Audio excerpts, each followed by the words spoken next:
Okay, creative besties, you know what time it is. Now, this is my most sold fabric roses. In fact, my viral fabric roses. And I'm going to be teaching you how to make it just with your satin ribbon. You can decide to use your gross green ribbon if you want. And you just need 4 centimeters of each of the, just cut out 4 centimeters of the satin ribbon. Yeah, I'm just using this cardboard as a template. It's very good. I always tell my students to use templates, which always helps them to be more productive with what they're doing. So you just need 4 centimeters of that satin ribbon. Is actually a 10 millimeters ribbon or 1 centimeters, whichever way you want it. So you're just going to be cutting um 4 centimeters of it right now. Now, because satin ribbon is a very friable material, so we're going to be using a light source or a heat source to make sure that we secure the edges, which is very, very important. I always tell my students to always secure the edges of all of their materials, especially for the friable materials like satin ribbon. I just love the satin ribbon. It's soft and it's easy to work with. Okay, so after that, I'm just getting my needle and thread. It's probably taking me like forever to get the needle and thread. I'm going to be using a different type of thread so that you can actually see it, because there's some things I'm going to be showing you. But if you're working with yours and you're really good at it, you can just use the same type of thread. I'm just going to be showing you for demonstration purpose. I'm going to be using a green thread. So just watch very well. I'm going to be folding into an inverted 7 and then folding in and turning and then picking the ends of the ribbon, just like so. So you probably need to watch this a few times so that you can really understand it. But I'm going to be doing it one by one for each of it. We need 8 of those strips to make our fabric rolls. So you can see it. It's really very, very simple when you get to know how to do it. But let me run you through it one more time. Yes, it's very simple.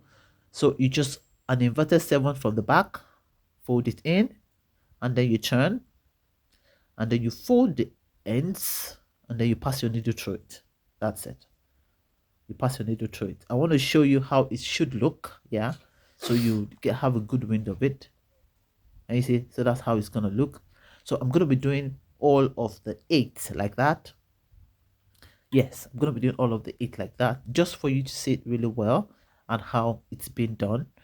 So if you are still contemplating on joining us at Creative Bees Masterclass, what are you waiting for?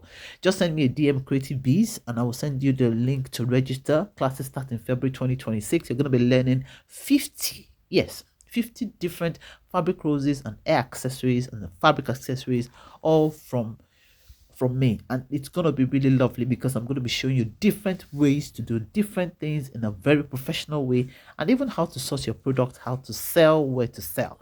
So it's going to be really lovely. So I hope you will join me on my Creative Bees Masterclass starting in February 2026. Again, send me a comment Creative Bees and I'll send you a link to register. So the next thing we're going to be doing is counting, making sure that it's up to 8.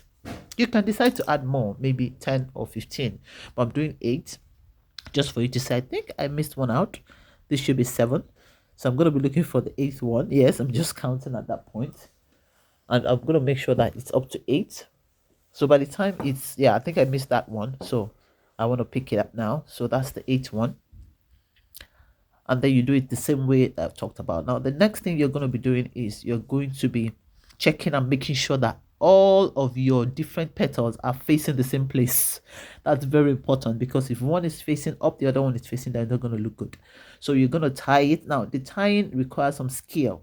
You're not tied too loosely, you're not tied too tightly, okay, because we are going to be arranging our petals.